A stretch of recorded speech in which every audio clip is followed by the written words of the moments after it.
नमस्कार दोस्तों, स्वागत है आपका अर्नब ट्यूटोरियल के 12th फिजिक्स के इस सेशन में।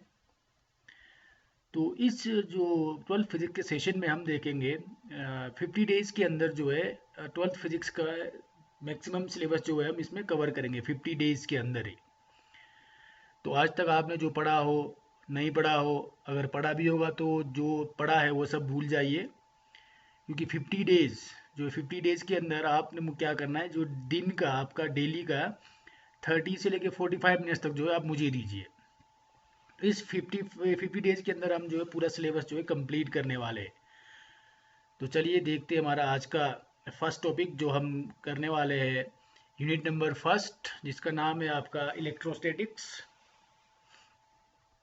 तो चलिए देखते हैं इस इलेक्ट्रोस्टैटिक्स में क्या क्या है हमारे पास, जो आपके एग्जाम में रिपीट हुए हो। ये सारे जो टॉपिक्स लेकर आऊँगा मैक्सिमम सारे के सारे क्या होंगे, एग्जाम्स में आपके रिपीट हुए हुए। तो फर्स्ट जो हमारा टॉपिक नेम है वो है कूलम्ब्स लॉ। देखते हैं क्या है ये। According to this law, the force acting between 2 point charges is directly proportional to their magnitude and inversely proportional to the square of distance between them. मतलब इस लॉ के अकॉर्डिंग जो आपको वो रहा है कि दो हमारे पास कोई पॉइंट चार्जेस है, कोई चार्ज हमारे पास दो है, तो उनके बीच में जो फोर्स लगेगा उसके बारे में बोल रहा है ये। उनके बीच में जो फोर्स लगेगा वो किसके बराबर होगा, वो डायरेक्टली प्रोपोर्शनल होगा उनके मैग्नीट्यूड के बराबर, मतलब उन दो चार्ज के साइज के बराबर, and inversely proportional to the square of distance between them, और इनवर्सली प्रोपोर्शनल होगा उनके बीच का जो डिस्टेंस होगा उसके स्क्वायर के बराबर होगा। तो चलिए एक डायग्राम लेकर आया हूँ मैं। इसमें हमारे पास दो चार्ज लिया हमने Q1 Q2। तो इनके बीच का डिस्टेंस जो हमारे पास कितना है, वो डिस्टेंस है हमारे पास R। तो यहाँ पर हमारे पास इसमें दिया हुआ था force acting between 2 point charges is directly proportional to their magnitude. इनके बीच का जो फोर्स लगेगा वो किसके बराबर होगा, इन दोनों के मैग्नीट्यूड के बराबर होगा, डायरेक्टली प्रोपोर्शनल और inversely proportional to the square of distance between them. तो ये था आपका इसका कूलम्ब्स लॉ का कहानी। तो ये के कहाँ से है, घबराओ मत, ये अभी आप नेक्स्ट इसी में पता लग जाएगा आपको के आया कहाँ से। तो चलिए अगर हम इसको न्यूमेरिकली देखें तो किस तरीके से हमारा न्यूमेरिकली होगा। तो देखिए हमने क्या बोला, डेफिनेशन में हमारे पास लिखा हुआ था force is directly proportional to the magnitude of, इन दोनों के मैग्नीट्यूड के बराबर। तो हमने फर्स्ट इक्वेशन कहाँ से आ गया, force is directly proportional to Q1 Q2 के बराबर। तो नेक्स्ट हमारा डेफिनेशन से दूसरा इक्वेशन बना है, is inversely proportional to the square of distance between them, F is inversely proportional to 1/r² के बराबर।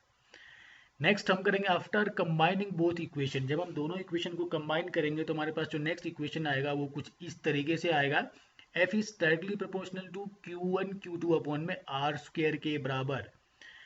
तो next F is equal to k Q1 Q2/r²। ये देखिए जो यहाँ पर आया था हमारे पास अब वही आ गया है। ये आया कैसे, जो के जो हमारा कांस्टेंट प्रोपोर्शनलिटी कांस्टेंट है, जब प्रोपोर्शनलिटी जब हमने हटाया तो वहाँ पर हमारे पास क्या आया, के।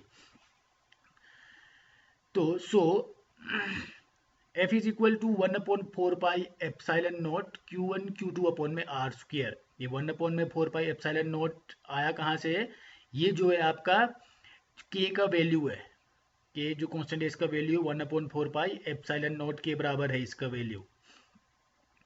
अच्छा तो कुछ की पॉइंट्स है, वैल्यू ऑफ कांस्टेंट के इन एसआई सिस्टम। जब हमने क्या किया, जो वैल्यू है के का, तो मैंने पहले ही बताया था एफ इज इक्वल टू 1/4πε0 जो है के का वैल्यू है। तो देखिए यहाँ पर एयर में आपके पास दिया हुआ है 1/4πε0 दिया हुआ है हमारे पास यहाँ एयर में। ये is equal to 9 × 10⁻⁹ newton metre square upon में कूलम स्क्वायर है, ये न्यूटन मीटर स्क्वायर अपॉन में कूलम स्क्वायर। ये 9 × 10⁻⁹ जो है ये इसका भी वैल्यू है। तो अगर मीडियम की बात करेंगे तो 1/4πε0 इंटू एप्साइलन आर हो जाएगा, और इसका वैल्यू भी सेम एज इट इज है जो आपके पास एयर में था। ये कूलम नहीं, ये अपॉन ऊपर नहीं है, यहाँ पर टोटल अपॉन में है ये। In case of CGS system, जब अगर आपको इसका पूछा जाए कि सीजीएस सिस्टम में वैल्यू क्या होगा के का, तो वो के का जो वैल्यू होता है सीजीएस सिस्टम में 1 होता है इसका। तो अब हमने देखा था इसमें एप्सिलॉन आया, एप्सिलॉन नोट आया और एप्सिलॉन आर आ गया। तो ये क्या चीज़ है, एप्सिलॉन जो है आपके पास एब्सोल्यूट परमिटिविटी है ये, और जो एप्सिलॉन नोट है constant of absolute permittivity of free space, free space का ये कांस्टेंट टर्म है। एप्सिलॉन आर जो है रिलेटिव परमिटिविटी कहलाता है ये। तो इक्वेशन कैसे बनेगा, epsilon will be equal to epsilon naught into epsilon r, मतलब absolute permittivity is equal to constant of absolute permittivity of free space multiply by relative permittivity हो जाएगा।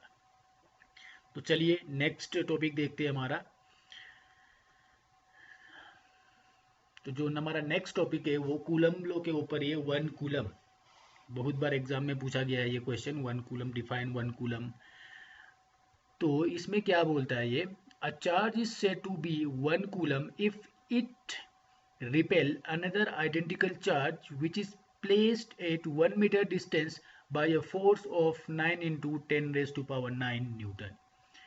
बोलता है एक चार्ज जो आपका 1 कूलम तब कहलाएगा जब वो अपने तरीके का ही सेम चार्ज को रिपेल करेगा जो 1 मीटर के डिस्टेंस पर रखा गया हो, दोनों एक का डिस्टेंस 1 मीटर होना चाहिए, उनके बीच का जो फोर्स लगेगा 9 into 10 raise to power 9 newton force लगेगा, तो वो आपका 1 कूलम चार्ज कहलाएगा।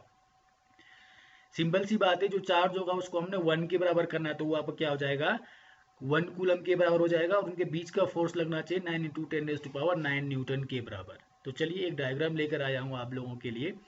दो चार्ज हमारे पास Q और दूसरा चार्ज भी हमारे पास Q, इनका डिस्टेंस मैंने क्या रखा हुआ 1 मीटर, अकॉर्डिंग टू डेफिनेशन किया मैंने, कुछ अपने हिसाब से मैंने कुछ नहीं किया। अब क्या किया मैंने, if magnitude of Q1 is equal to magnitude of Q2, मतलब जो Q1 का साइज है वो बराबर है Q2 के साइज के बराबर, और ये दोनों बराबर है Q के बराबर। Now using Coulomb's equation, Coulomb's की इक्वेशन हम अच्छी तरह से जानते हैं, अभी ये भी देखा था हमने, F is equal to 1/4 pi epsilon naught Q1 Q2 upon में R स्क्वायर होता है।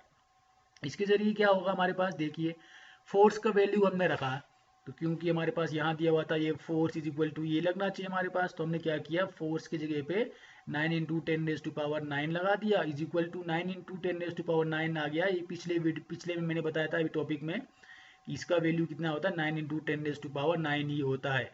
बाकी आपका Q1 Q2 क्या हो गया, इनको हमने मान लिया Q, तो Q डॉट Q अपॉन में 1 स्क्वायर कहाँ से आ गया, R स्क्वायर के जगह पे 1, जिसका डिस्टेंस 1 का स्क्वायर हो गया। तो नेक्स्ट में क्या हो गया हमारे पास, ये तो आपका 9 इंटू 10 रेज टू पावर 9 और 9 इंटू 10 रेज टू पावर जो कैंसिल हो गए, तो Q square is equal to क्या बचेगा हमारे पास, 1 का स्क्वायर मतलब 1 ही बचेगा।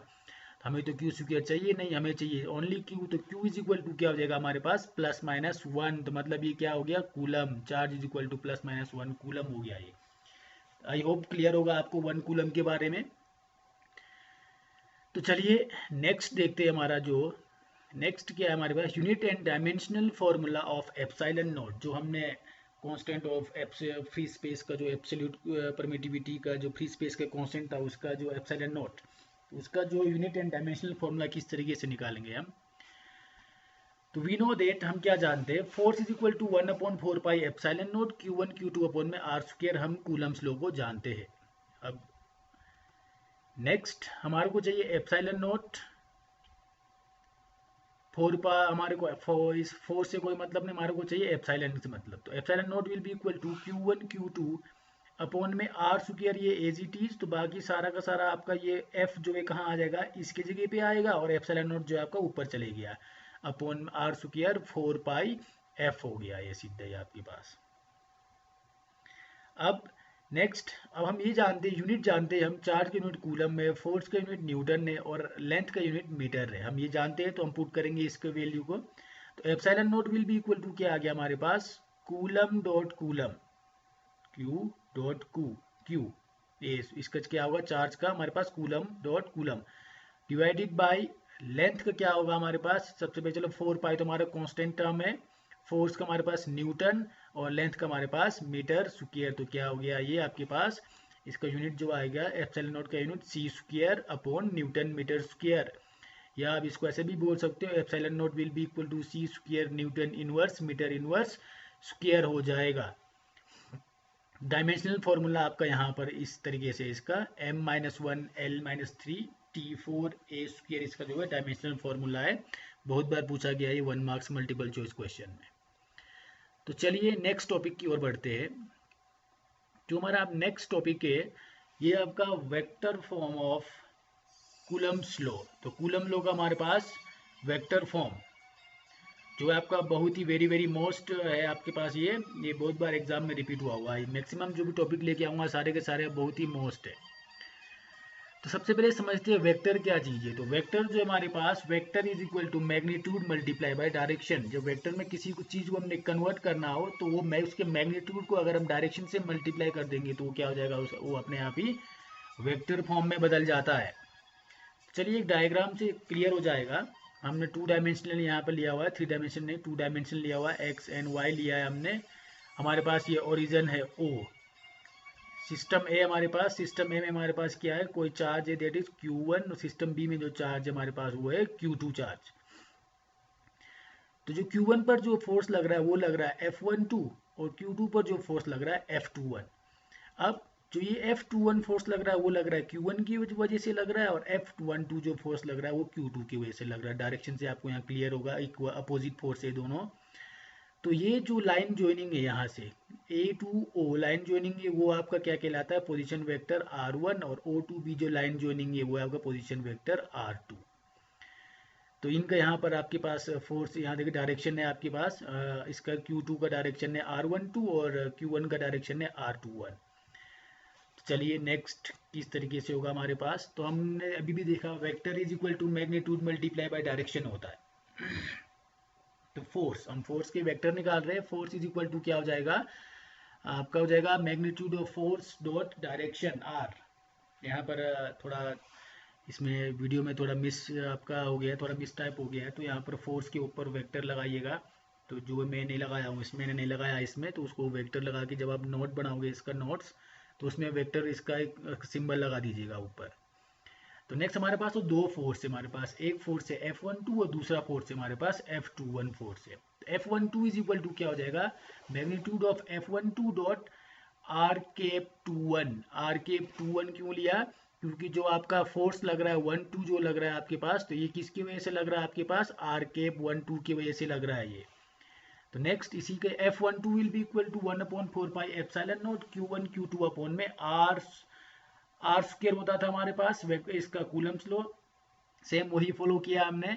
1/4 pi epsilon naught Q1 Q2 upon में आर स्क्वायर की जगह पे क्या आएगा हमारे पास, यहाँ पर आ गया R21 इसका स्क्वायर है। यहाँ पर ये अब होल डिवाइडेड बाय इसके मैग्नीट्यूड लगाइएगा, यहाँ पर मैग्नीट्यूड नहीं लगा हुआ है, ये मैग्नीट्यूड होना है यहाँ पर इसका होल स्क्वायर डॉट R21 हो जाएगा।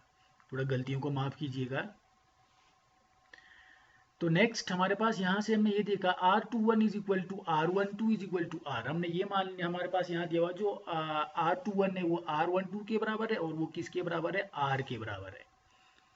तो F12 क्या आ गया हमारे पास, फोर्स जो आया 12 is equal to 1/4 pi epsilon naught Q1 Q2 upon में R स्क्वायर। क्यों हो गया ये R स्क्वायर, बिकॉज हमने R12 और R21 जो है यहाँ पर देखिए R12 और R21 को हमने R के बराबर मान लिया है, तो यहाँ पर क्या हो गया R स्क्वायर डॉट R21 हो गया। तो ये आ गया हमारे पास एक फोर्स F12।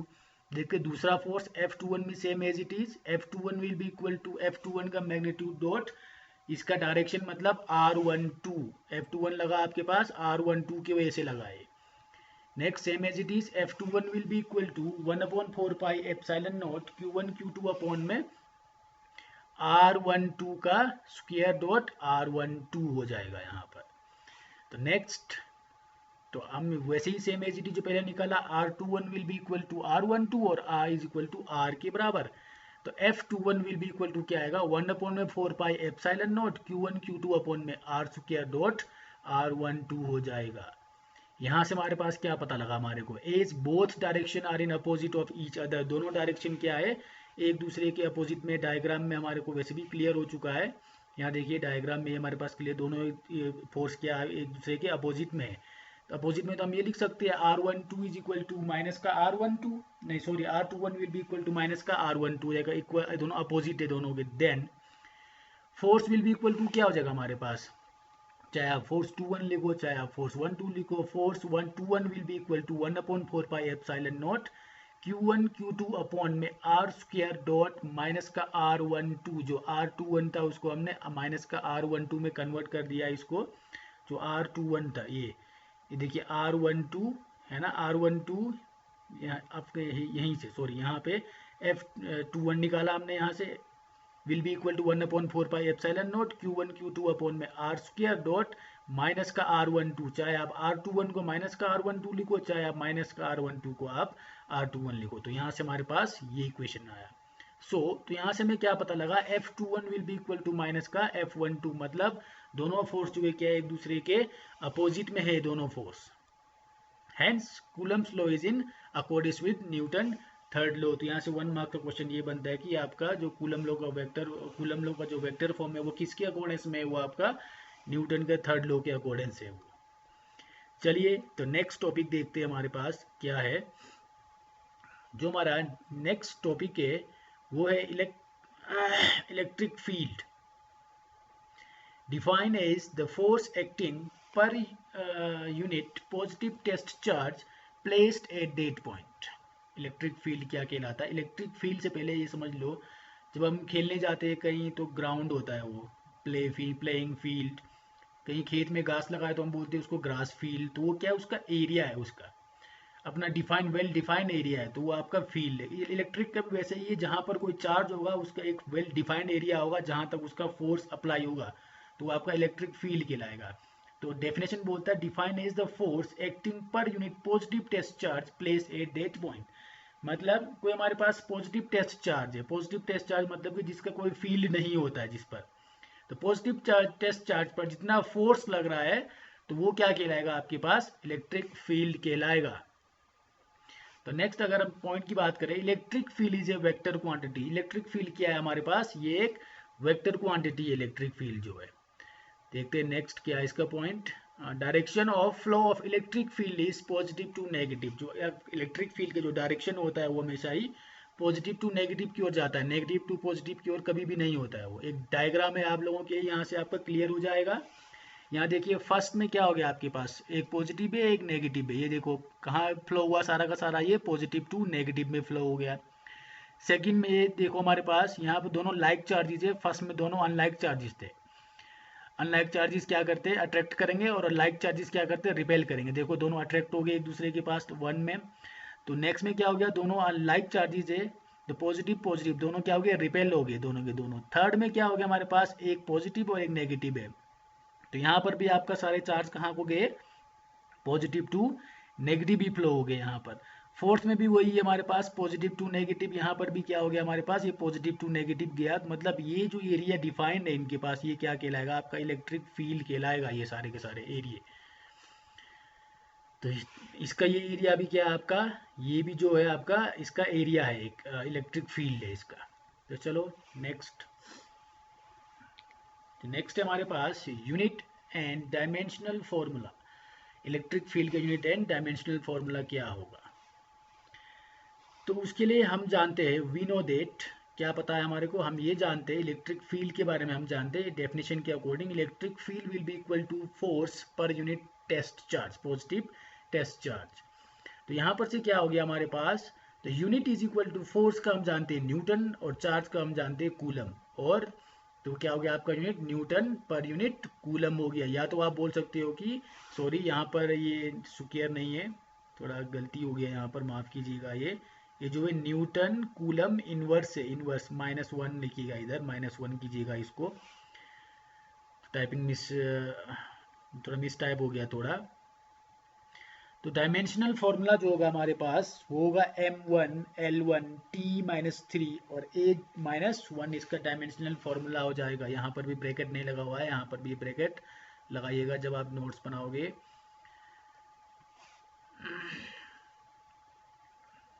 देखते हैं हमारे पास जो हमारा नेक्स्ट टॉपिक है वो क्या है। जो हमारा नेक्स्ट टॉपिक है वो electric lines of forces. Electric lines of forces, जो आपके इलेक्ट्रिक लाइंस होते हैं वो किस तरीके का लाइन से बोलते हैं, imaginary curves starts from positive to negative charge. मैंने पहले ही बताया जो कर्व आपका इलेक्ट्रिक फील्ड होंगे वो पॉजिटिव टू नेगेटिव की ओर ही जाते हैं वो।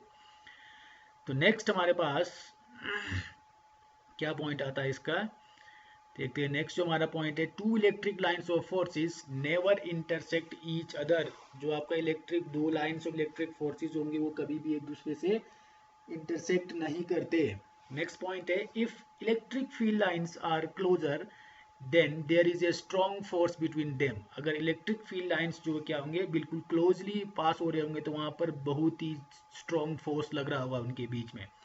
नेक्स्ट है, if electric field lines are far then there is a weak force between them. अगर इन इलेक्ट्रिक फील्ड जो क्या होंगे दूर दूर होंगे इनके लाइंस जो पास हो रहे होंगे वहां पर क्या होगा, वीक फोर्स होगा। आई होप इलेक्ट्रिक फील्ड के बारे में आप काफ़ी कुछ समझ गए होंगे यहाँ पर। इससे बाहर आपको एग्जाम कुछ नहीं पूछेगा, जो भी हम टॉपिक करेंगे वो एग्जाम बेस पर होगा हमारा सारा का सारा टॉपिक। तो जो हमारा नेक्स्ट टॉपिक देखते हैं हम, ये जो टॉपिक जो है आपका बहुत ही इंपॉर्टेंट टॉपिक है, बहुत ही इंपॉर्टेंट टॉपिक, 101% गारंटी है इस टॉपिक को एग्जाम में आने की गारंटी है। तो टॉपिक जो क्या है हमारा वो है इलेक्ट्रिक फील्ड इंटेंसिटी। मतलब इलेक्ट्रिक फील्ड जो पढ़ा हमने वही है, इलेक्ट्रिक फील्ड इंटेंसिटी निकालेंगे हम due to infinitely uniformly charge conductor. ठीक है, इनफाइनेटली हमारे पास infinitely long uniformly charge conductor होगा, लॉन्ग है, infinitely long uniformly charge conductor मतलब यूनिफॉर्म चार्ज है उसमें कुछ कंडक्टर में, तो उसमें इलेक्ट्रिक फील्ड किस तरीके से होगा। तो इसको समझने से पहले एक डायग्राम देख लेते हैं हम।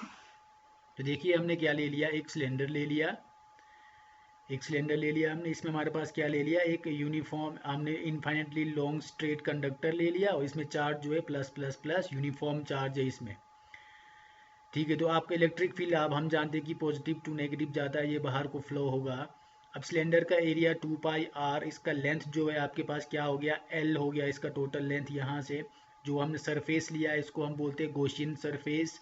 एक हमने एरिया ले लिया यहाँ पर ds, स्मॉल एरिया ले लिया हमने यहाँ पर, एक यहाँ भी ले लिया, और हमने ये r जो हमारे पास क्या है दैट इज रेडियस, और एक और ds हमने यहाँ पर ले लिया, एक पॉइंट p है हमारे पास, कोई पॉइंट यहाँ पर।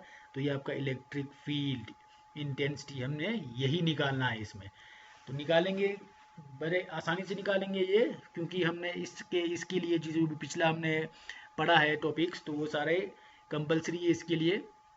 अकॉर्डिंग टू गॉस लॉ, हम गॉस लॉ हमारे को पता है, मैं इस वीडियो में नहीं लेकर आया हूँ क्योंकि वो काफ़ी इजी है, सबको मैक्सिमम पता है वो। तो इलेक्ट्रिक फ्लक्स, ठीक है, जो आपका सिंबल है ये होता है electric flux is equal to Q enclose, charge enclose upon में एप्सिलॉन नॉट। तो ये हमारा क्या हो गया, अकॉर्डिंग टू गॉस लॉ के अकॉर्डिंग हमने इक्वेशन नंबर फर्स्ट बना दिया। अब from definition of electric flux, electric flux का भी एक अपना अलग से डेफिनेशन है। इस डेफिनेशन से हमारे को क्या पता लगा, electric flux is equal to integration of E dot D S. वहाँ हमारे पास इसका इक्वेशन है इलेक्ट्रिक फ्लक्स का, electric flux is equal to integration of E dot D S के बराबर। क्वेश्चन नंबर सेकंड मिल गया हमारे पास यहाँ से। तो यहाँ पर है ds जो मैंने पहले बता दिया वो क्या आपके पास स्मॉल एरिया है ये ds जो है। अब from equation first and second, दोनों इक्वेशन से हमें क्या मिलेगा, हम एक का वैल्यू रख सकते हैं। तो मैंने क्या किया, इलेक्ट्रिक फ्लक्स का वैल्यू रख दिया E dot D S is equal to Q enclose upon में एप्सिलॉन नॉट हो गया, बस मैं वैल्यू पुट कर रहा हूँ, अदरवाइज बात ज़्यादा मैं कुछ इसमें कर नहीं रहा हूँ। तो नेक्स्ट आपका ई जो इलेक्ट्रिक फील्ड इंटेंसिटी बाहर आएगा आपका कांस्टेंट टर्म में, इंटीग्रेशन ऑफ ds बचेगा is equal to Q enclose upon में एप्सिलॉन नॉट बच जाएगा हमारे पास। तो नेक्स्ट में E multiply by 2 pi r l, 2 pi r l कहाँ से आ गया, सिलेंडर का एरिया 2 पाई आर, इसका लेंथ मल्टीप्लाई बाई एल, तो 2 pi r l is equal to Q enclose upon में एप्सिलॉन नॉट बच जाएगा हमारे पास यहाँ पर।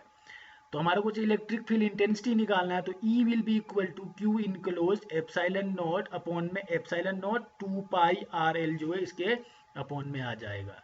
तो नेक्स्ट में क्या हो गया, E will be equal to lambda upon में 2 pi epsilon naught R, newton upon में कूलम इसका यूनिट है। ये आया कहाँ से, लेमडा आया कहाँ से और एल गया कहाँ, यहाँ देखिए सरफेस चार्ज डेंसिटी जो लेमडा हमारा क्या है, ये सरफेस चार्ज डेंसिटी है, जिसका ये होता है आपका चार्ज अपॉन में लेंथ, मतलब Q अपॉन में L जो किसके बराबर होता है, वो लेमडा के बराबर होता है। तो आपका ये Q और ये L जो है क्या हो गया, लेमडा हो गया। तो electric field intensity is equal to क्या आ गया, लेमडा अपॉन में 2 pi epsilon naught R newton upon में कूलम आ गया। तो आई होप यहाँ से आपने बहुत कुछ सीख लिया होगा, इसका नोट्स भी बना लीजिएगा साथ साथ में। और इस वीडियो को देखने के लिए आपका बहुत बहुत धन्यवाद। और पहली बात, एक बात बोलना चाहूँगा आपको, जब हमारा यूनिट क्लोज होगा तो मैं आप लोगों के लिए वर्कशीट लेके आऊँगा PDF फाइल, तो वो वर्कशीट आपको करना बहुत ही ज़रूरी है। तो वो वर्कशीट जब आप प्रैक्टिस करोगे तो आपका क्या हो जाएगा, धीरे धीरे आपका प्रैक्टिस बन जाएगा, तो आपसे कोई भी क्वेश्चन जो है इसमें छूटेगा नहीं। तो हमारे साथ जुड़े रहने के लिए हमारे चैनल को सब्सक्राइब कीजिए और ज़्यादा से ज़्यादा शेयर कीजिए। तो नेक्स्ट वीडियो में हम मिलेंगे फिर से, तब तक के लिए धन्यवाद।